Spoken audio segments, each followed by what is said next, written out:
Hi, today you are learning about polyatomic ions, and in your assignment, you are going to have to write the correct formulas for compounds of polyatomic ions. And I'm actually going to have you draw those for this assignment also today. So I'm going to show you how to do that. The first one I'm going to do is calcium phosphate.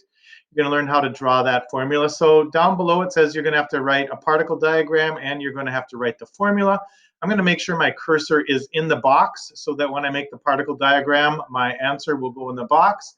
I'm going up here to insert, I'm going to drawing, I'm going to new, and here's where I'm going to make my drawing for calcium phosphate. Now, you need to remember that polyatomic ions are molecules that stay together as if they were one atom.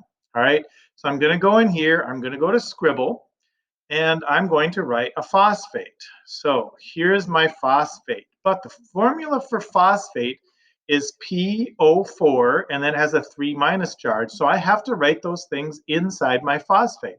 So there's my P, my phosphorus, and it's got 4 oxygens. So it's got 1, 2, 3, 4 oxygens in there in my phosphate, and it has a 3 minus charge. 1, 2, 3. There's my phosphate.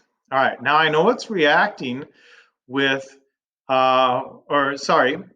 it's calcium phosphate is what I'm actually making here. And this is one phosphate right here. But the question is, how many are calcium going to react with? Well, this is a 3 minus charge, and molecules overall are still neutral. All right, that rule is true. I realize that the phosphate is negatives, but it's acting like one atom, one particle, all right?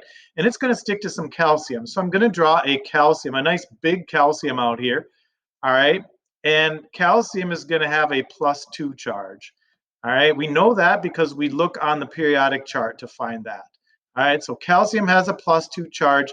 You draw that by looking at the periodic charge. Now, these charges don't balance out. We've got +2 and we've got -3. So we're going to need another calcium in our calcium phosphate. All right, so I'm going to go ahead and draw a calcium, another calcium stuck on here, and it's going to be a +2. All right, and when I do that, well, I didn't really make it too much better because I have 3 minuses now and I have 4 pluses. Oops, let's get rid of that. And I have 4 pluses. All right, and that doesn't equal out. My charges don't equal out. They need to equal out and make the whole thing that I'm going to draw be neutral. All right, so I'm going to draw another phosphate, get some more negative charges in there. All right, so here we go. Here's another phosphate. It needs to have a phosphorus, so that's my phosphorus, and it needs to have some oxygen stuck on it. I just happen to be making these oxygens triangles. Don't be confused, they're small triangles. They're not the same as the calciums. All right, and so here's my small triangles for oxygen, and now it's got to have -3 charges. All right, so there's my phosphate. Now looking at here totally, I have 2 phosphate and 2 calciums. Get rid of that again, sorry. And so looking at here, I got 6 negative charges. And I have 1, 2, 3, 4 positive charges. How do I get 6 positive charges? I need to draw one more calcium. There's my calcium. There's my positive charges. All right, I now have calcium phosphate. All right, this whole thing here has a total charge of 0. It is neutral.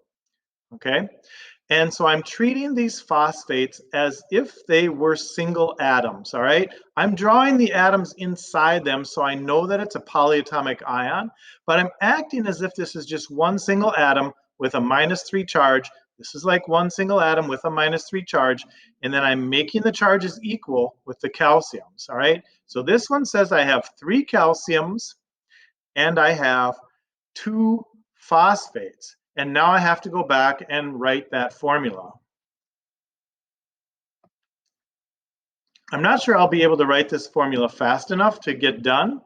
The formula should be calcium, and then it's going to be PO4.